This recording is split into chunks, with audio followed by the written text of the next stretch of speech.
Hello action fans, and welcome once again to the universe of the Terminal List. If James Reece's vengeance-filled journey kept you glued to the screen, we are now plunging into an even deeper darkness with Prime Video's new prequel series, The Terminal List, Dark Wolf.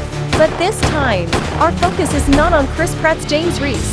This time, we are getting the story of the character who surprised us the most at the end of the first season, Ben Edwards. This video explores how Ben Edwards transforms from a Navy SEAL into a clandestine operative working for the CIA.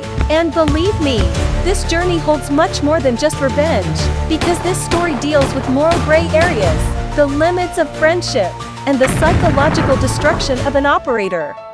One of Dark Wolf's greatest achievements is that it helps us understand Ben. The first episode of the series shows him defying an order to execute an intelligence asset. Edwards does this to protect his own team, but this action leads to his dismissal from the SEALs and his transformation into the Dark Wolf metaphor in the series title.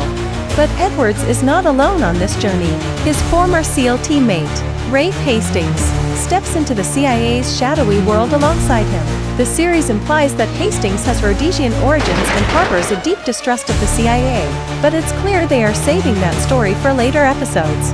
The character of Jules Landry, played by Luke Hemsworth, adds a new layer to the story as someone who is both skilled and irritating. However, the most standout performance is that of Iraqi Special Operations Officer Mohammed Farouk, brought to life by Dar Salim. Farouk stands out as one of the series' strongest characters, an honorable and dangerous operator. And of course, there's Pratt. James Reece's return as a guest star reinforces the deep bond between the two friends. That scene around the campfire makes Edwards' ultimate betrayal in the first season even more poignant, because it shows just how strong the bond between these two men was. These moments not only create an emotional connection with the audience but also expand the universe of the series. So, what sets this series apart from the others? The answer: authenticity. Author Jack Carr, a former Navy SEAL, is not just the writer of this project but also its co-creator and executive producer. Carr likens the production to a military command center. The series is the result of an incredible collaboration involving over 25 former military personnel working in writing, acting, and consulting. This team ensures a high level of technical accuracy in everything from trigger discipline to equipment details. The producers describe this approach as 80% authenticity, 20% Hollywood sauce. This meticulousness is reflected in the action scenes on screen. Critics say the close-quarters combat scenes are John Wick-adjacent and that the tunnel ambush scene is thrilling and visceral. Furthermore, the music selections, filled with songs from legendary bands like Metallica and AC/DC, elevate the pulse of the action. The first season of The Terminal List received a low score of only 40% from critics. At the time, Pratt and Jack Carr attributed this to the show's authenticity and its stance of being free from so-called sensitivity. However, Dark Wolf has made a huge leap with an 80% critics score. This shows that the series' strong action and its focus on the supporting characters have won over the critics as well.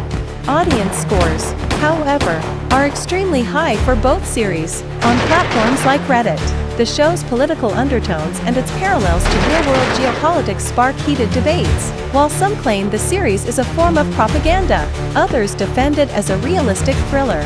This situation shows that the show goes beyond being mere entertainment and provokes deep thought among its viewers.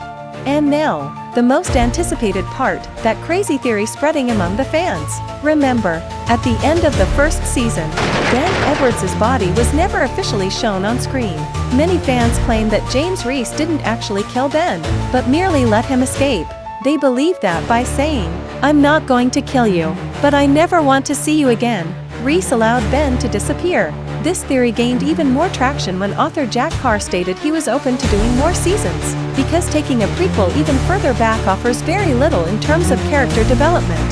This suggests that the only logical way to continue Ben's story is to bring him back into the main timeline.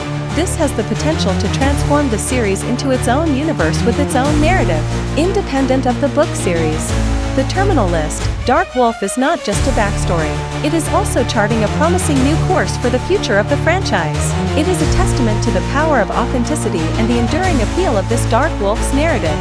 Could Ben Edwards' journey of vengeance have only just begun? Share your thoughts in the comments. Don't forget to subscribe and turn on notifications so you don't miss a single detail on this dark journey.